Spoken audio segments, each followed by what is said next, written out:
नाज़रीन मोहतरम, इससे पहले आप 2 किस्तें सुन चुके हैं। लास्ट किस्त में मिस्टर सलीम को सभी ढूंढ रहे थे मगर वो मिल नहीं रहा था, जिसकी बदौलत उन्होंने रोशनी राउंड फायर करके फिजा को, रात के अंधेरे को दिन के उजालों में बदल दिया था। अब आगे तीसरी किस्त मुलाहिजा फरमाएं। रोशनी राउंड की फायरिंग अब रुक चुकी थी। अचानक ही फिजा गोलियों की तड़तड़ाहट से गूंज पड़ी। एक मरतबा फिर कर्नल बख्शी का पारा आसमान को छूने लगा। उसने फौरन प्लाटून कमांडर से सिलसिला मिलाया। क्या बेहूदगी है, उसने गुस्से से चीखते हुए कहा। कुछ नहीं सर, घास में छुपे 3 सुअर सीधे हमारे जवानों की तरफ भागते आ रहे थे। अगर उन्हें मारा न जाता तो नुकसान का अंदेशा था। मैंने इन पर फायरिंग का हुक्म दिया था। प्लाटून कमांडर ने अपनी दास्त में कर्नल बख्शी को मुतमिन करना चाहा। Shut up! कर्नल ने इतनी जोर से उसे डांटा कि उसके साथ मौजूद कैप्टन अश्विनी कुमार सहम कर रह गया। गधा कहीं का! कभी रोशनी राउंड चलाकर और कभी फायरिंग करके उसने अपनी सारी पोजीशनों से उसे आगाह कर दिया है। ओह माय गॉड, मैं पहले ही कहता था कि यह सारा ऑपरेशन आर्मी खुद करे, लेकिन भगवान जाने इन दिल्ली वालों की अकल कहाँ घास चरने गई है। ख्वामुखा BSF को इस ऑपरेशन का हिस्सा बनाकर सत्यानाश करके रख दिया है। कर्नल बख्शी ने वाकी टाकी उसे थमाते हुए कहा, सर हम पिछले मोर्चों पर मौजूद कंपनी को अलर्ट कर दें। मुमकिन है इस तरह? नो माय बॉय, नो, ऐसी गलती कभी ना करना। मैं कहता हूँ ये ख्वामुखा चारों तरफ सिलसिले फैलाने की जरूरत क्या है। यही तो वो चाहता है कि हम बदनज़मी से उसके पीछे दौड़ते रहें और वो एक महफूज गंज में छुपकर हमारी भाग दौड़ से लुत्फ अंदोज होता रहे। कर्नल बख्शी ने उसकी बात काटते हुए कहा, राइट सर। बेसाख्ता कैप्टन अश्विनी कुमार के मुंह से निकला। उसने फैसला कर लिया था कि सुबह होने तक अपने कर्नल को कोई मशवरा नहीं देगा, सिर्फ इसके अहकामात पर अमल करेगा। 15 कमांडोज के खुसूसी दस्ते ने जंगली घास के तवील सिलसिले को खत्म होने पर खेतों की फैली हुई ग्रीन बेल्ट में खुद को बड़ी होशियारी से छुपा लिया था। उन लोगों ने इस तरह जंगी तरबियत के मुताबिक फैल कर पोजीशनें ली थी कि 1 किलोमीटर इलाके में मौजूद कोई चूहा भी उनकी गिरफ्त से नहीं निकल सकता था। 15-20 मिनट गुजर गए। दोनों एक झाड़ी में छुपे बार बार घड़ियों की सुइयों का जायजा ले रहे थे। कैप्टन अश्विनी कुमार ने, जिसकी आंखें अब अंधेरे में कर्नल के चेहरे के तासरात पड़ने लगी थी, उसने कर्नल को आज पहली मर्तबा इतना टेंस देखा था। अचानक वो दोनों अपनी जगह से इस तरह उठ खड़े हो गए जैसे दोनों को बैक वक्त किसी बिच्छू ने काट लिया हो। वो धमाका इतना जोरदार था जिसने इर्द गिर्द की फिजा को दहला कर रख दिया था। सन्नाटे में होने वाले इस धमाके की समत दोनों की गर्दनें बैक वक्त घूमी और कैप्टन अश्विनी कुमार तो लर्ज कर ही रह गया। उनके अक्ब में करीबन 1 फरलांग की दूरी पर कंपनी हेडक्वार्टर से मुल्हिका एमुनेशन डंप पर कयामत गुजर गई थी। पहला धमाका ही इतना जोरदार था जैसे अचानक जमीन फट गई हो। एमुनेशन डंप के बाहर खड़े BSF और आर्मी के ट्रकों ने आग पकड़ ली थी और सूखी लकड़ी की तरह धड़ाधड़ जलने लगे थे। कर्नल बख्शी को इस अचानक हादसे से शदीद धचका लगा था। वो जानता था कि इस डंप को आग लगाना कुछ मुश्किल काम नहीं, क्योंकि BSF के जवानों की लापरवाही से यहाँ हर वक्त पेट्रोल के 1-2 छोटे टैंकर मौजूद रहते थे। Damn it! उसने अचानक ही अपने दाएं हाथ में पकड़ी छड़ी अपने बाएं हाथ की हथेली पर मारी और पीछे हटना शुरू कर दिया। कैप्टन अश्विनी कुमार ने बड़ी हिम्मत से अपने औसान बहाल किए थे। भारतीय सिक्योरिटी फोर्सेस के अंदाजों और तवक्कात के बिल्कुल बरक्स हिकमत अमली सलीम ने इख्तियार की थी। वो जानता था कि खुश्क घास को आग लगाने के बाद अब भारतीय उससे भी तवक्का कर रहे होंगे कि वो आग के मुखालिफ समत से पिस्पाई इख्तियार करेगा, और उन्होंने दूसरी तरफ उसके गिर्द इतना मजबूत घेरा डाल रखा था कि वो इस घेरे को तोड़कर निकल जाने का तसव्वुर ही नहीं कर सकता था। लेकिन सलीम क्या कर गुजरेगा? अगर इन्हें ये इल्म हो जाता तो शायद बुखलाहट में वो अपना ज़हनी तवाज़न ही खो बैठते। जिस सम से BSF ने पिस्पाई इख्तियार की थी उस सम से वो बरामद हुआ था। उसने आग की लपेटों से घबराकर भागते हुए BSF के जवानों के ताक़ुब में तेजी से चलना शुरू कर दिया था। उसका सफर आग के समत में काफी दूर तक जारी रहा था। ऐन उन लम्हात में जब कर्नल बख्शी के कमांडोज खेतों की मंडेरों से चिमटे और BSF के जवान घास वाले किता अर्जी की पुश्त पर अपनी राइफलें कंधों से चिपकाए जमीन पर फायरिंग पोजीशन में लेटे थे, उनका शिकार व्हाइट फ्लावर उनकी तवक्कुआत के बिल्कुल बरक्स उनके भागते कदमों का ताक़ुब करता एक लंबा चक्कर काट कर उनकी पुश्त पर आ चुका था। शिकार और शिकारी के इस खेल में रात 2 पहर बीत चुकी थी। तेजी से गुजरते वक्त का एहसास सलीम से ज्यादा शिद्दत से और कौन कर सकता था। उसे इस बात की अच्छी तरह समझ आ चुकी थी कि सिर्फ एक घेरा तोड़ने से वो महफूज नहीं हो जाएगा। गंगानगर तक उसकी गिरफ्तारी के लिए राह ने तह दर तह जाल बिछा रखे होंगे। उसे एक एक करके होशियार न्योले की तरह इन जालों को अपने दांतों से काटना और सुबह का उजाला फैलने से पहले पहले महफूज इलाके तक पहुंचना था। पहली मर्तबा उसने खुद से सवाल किया था कि क्या ये मुमकिन होगा? हाँ, क्यों नहीं? उनकी हैसियत ही तुम्हारे नजदीक क्या है? खबरदार एक लम्हे के लिए भी मायूसी को अपने पास न भटकने देना। उसकी कुव्वत इरादी ने सरजश की। अब उसके लिए सबसे बड़ा मरहला था अपने पहलुओं पहलुओं में मौजूद भारतीय फोर्सेस को मसरूफ रखने का। वो चाहता था कि उनकी तवज्जो किसी न किसी तरह बटाए रखे और अपनी तरफ उनका ध्यान ही न आने दे। यही एक सूरत थी जिससे वो इन मोजियों के जंगल से बच सकता था। कुछ सोचते हुए उसने अचानक एक खतरनाक फैसला कर लिया था। वो जानता था कि दुश्मन को एक मर्तबा फिर सरप्राइज देना होगा। यही सोचकर उसने दुश्मन के फैलाए जाल में फंसने की बजाय यहाँ से चंद 100 गज दूर मौजूद भारतीय बॉर्डर सिक्योरिटी फोर्सेस के कंपनी हेडक्वार्टर के पहलू से निकल जाने का फैसला कर लिया था। उसने खुद को कर्नल बख्शी की जगह रखकर सोचा और जान लिया कि दुश्मन के वहमो गुमान में भी ये बात नहीं होगी कि वो उसके दिल पर पांव रखकर उसके जिस्म की सरहद अबूर करेगा।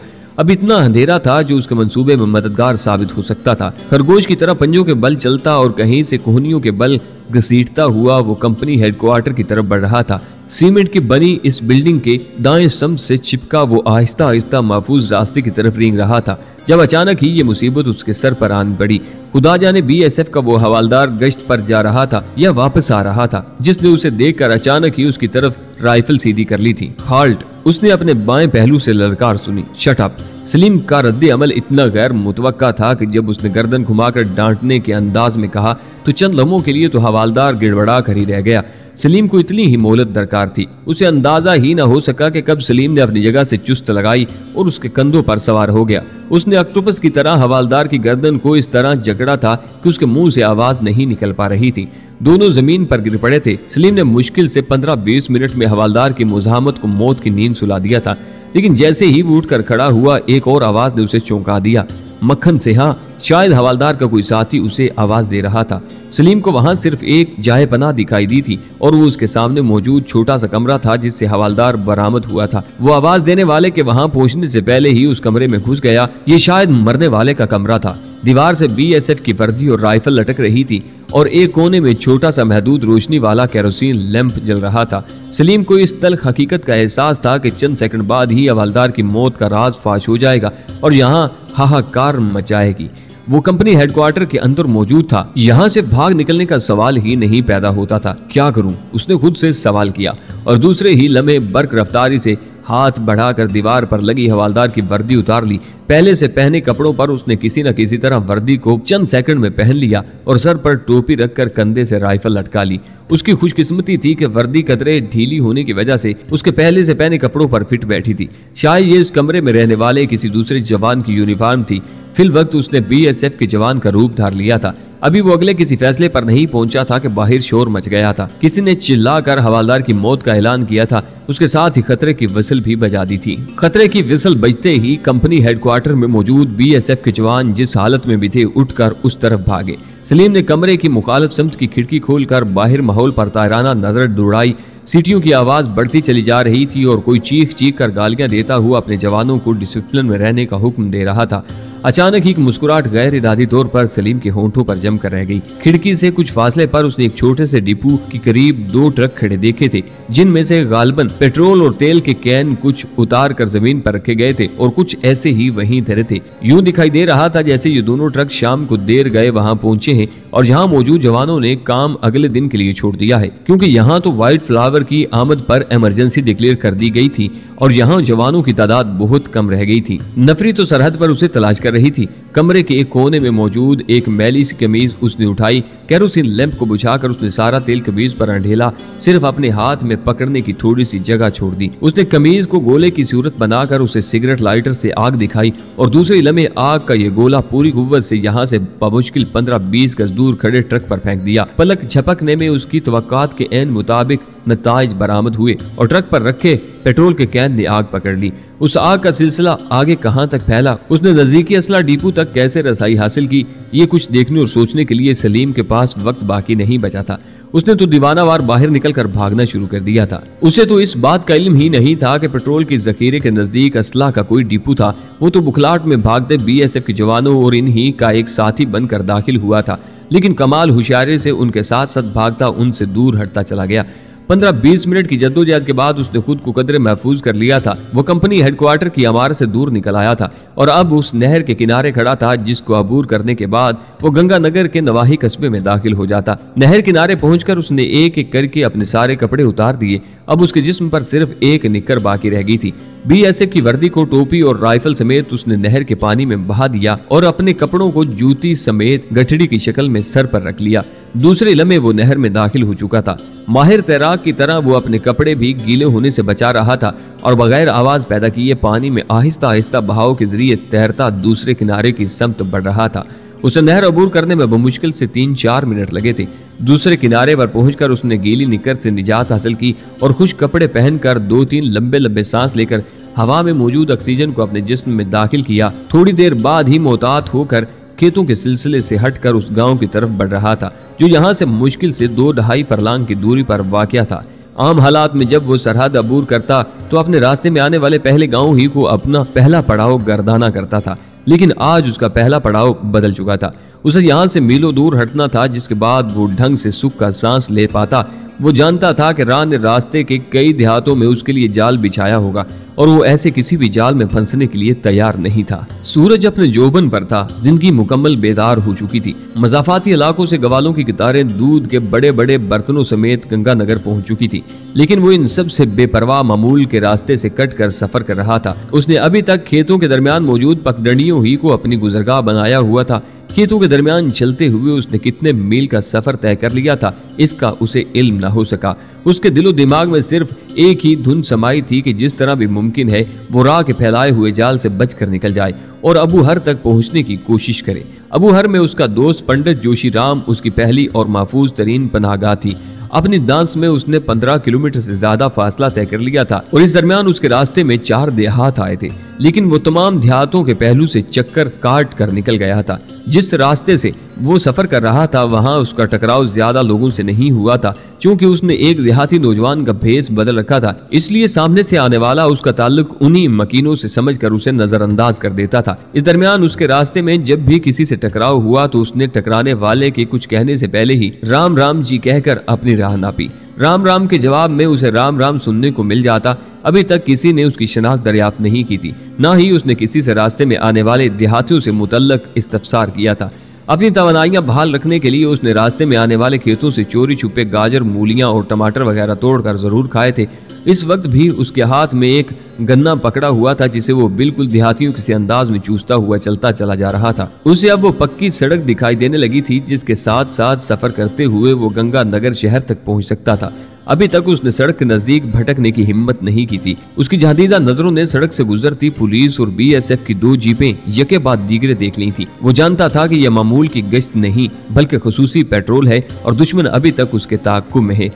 अब उसे कदर थकावट का एहसास होने लगा था, लेकिन इस एहसास पर जान बचाने और दुश्मन को जेर करने के जज्बे ने काबू पा लिया था और सलीम को यूं लगा जैसे वो अगले 5-10 रोज तक भी इस तरह पैदल चल सकता है। उसने थोड़ी देर पहले तक गंगानगर शहर में दाखिल होकर यहाँ से बस के जरिए अबूहर पहुंचने का फैसला कर लिया था, लेकिन सड़क पर सिक्योरिटी फोर्सेस की गैर मामूली ट्रैफिक ने उसे अपना फैसला बदलने पर मजबूर कर दिया था। उसने पैदल ही गंगानगर को भी अबूर कर जाने का फैसला कर लिया था। इस मरहले पर जबकि उसके हाथों बीएसएफ का एक हवालदार मारा जा चुका था और बेपनाह तबाही अलग हुई थी, दुश्मन इसके ताक़ुब में पागल कुत्तों की तरह बू सूंघता आ रहा था। वो नहीं चाहता था कि किसी भी मरहले पर राह के लिए तरनवाला बन जाए। दोपहर हो रही थी। ये उसकी खुशकिस्मती थी कि मौसम में खनकी के सबब वो आसानी से पैदल चल रहा था, वरना यहाँ का सूरज तो दोपहर को बड़े बड़े बहादुरों का पित्ता पानी कर दिया करता था। उसे इल्म था कि दोपहर होने के सबब अब नजदीकी देहातों से औरतें खेतों में आने वाले किसानों के लिए खाना लेकर आ रही होंगी। इन हालात में उसका चलते चले जाना कुछ मुनासिब नहीं लगता था। यही सोचते हुए उसने कमाद के इस खेत का रुख किया जिसमें गन्ने की फसल अपने पूरे जोबन पर लहला रही थी और किसी भी लम्हे कटने की मुंतजिर थी। खेत के ऐन दरमियान पहुंचकर उसने जब खुद को महफूज ख्याल किया तो गन्ने जमीन पर चटाई की तरह बचाकर उन्हीं पर ढेर हो गया। तहफ्फुज के एहसास ने उसे कदरत नॉर्मल कर दिया था और नॉर्मल होते ही उस पर थकन गालिब आने लगी थी। वो कब कमाद के इस बिस्तर पर ढेर हुआ और कब उसकी आंख लगी उसे कुछ एहसास न हो सका। उसकी आंख काफी दूर से आती कुत्तों के भौंकने की आवाज से खुली। आंख खुलते ही पहला सवाल उसके ज़हन में यही पैदा हुआ कि ये मकामी कुत्ते नहीं हो सकते, क्योंकि देहात के कुत्ते सरे शाम नहीं भौंका करते। वो चौकन्ना होकर दूर से कुत्तों के भौंकने की आवाजें सुनने की कोशिश कर रहा था।